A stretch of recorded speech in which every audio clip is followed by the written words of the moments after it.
Hello guys, ఈరోజు మా అక్క తలకాయ తినైతే హైదరాబాద్లో ఉన్న ఏఎంఆర్ ప్లానెట్కి అయితే తీసుకొని వచ్చిన. ఇక ఈడికి వచ్చిన తర్వాత బట్టలు అయితే చెక్కు అని మెరుస్తున్నాయి. ఇక మనం లైఫ్ స్టైల్లోకి పోయి అయితే బట్టలు ఎట్లున్నాయని చెక్ చేద్దాం పార్రి.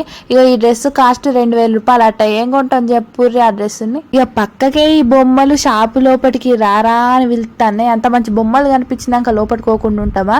ఇక ఈ కీ చైన్ల రేటు 400 రూపాయలు అంట. భయ్యా ఏం కొంటాం చెప్పండి. ఈ అన్నిటిని చూస్తుంటే కొనబుద్ధి అవుతుంది, కానీ ఈ కొనాలంటే మన ఆస్తులు అమ్ముకోవాలి. ఆ రేంజ్లు ఉన్నాయి రేట్లు అయితే. ఇలా అబ్బా, ఈ కప్ అయితే భలే క్యూట్ గా ఉన్నది కదా. అందరూ మినిసో అంటే ఈ మినిసోలు ఏమున్నదో చూద్దామని అయితే వచ్చినాం మేము.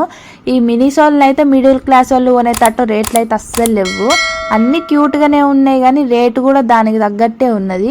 ఈ బొమ్మనైతే 450 రూపాయలు అట. గింతంత బొమ్మ నుంచి ట్రాలీల కోసం అయితే ఎత్తుకుతాన్నా. గింత అంత ఉన్నది చూడండి. ఏం సామాన్ వేసుకోవద్దని చెప్పుర్రి. ఇక్కడనైతే బొమ్మలు భలే క్యూట్ గా ఉన్నాయి. కంటిన్యూషన్ వీడియో కావాలంటే కింద కామెంట్ అయితే వేయండి.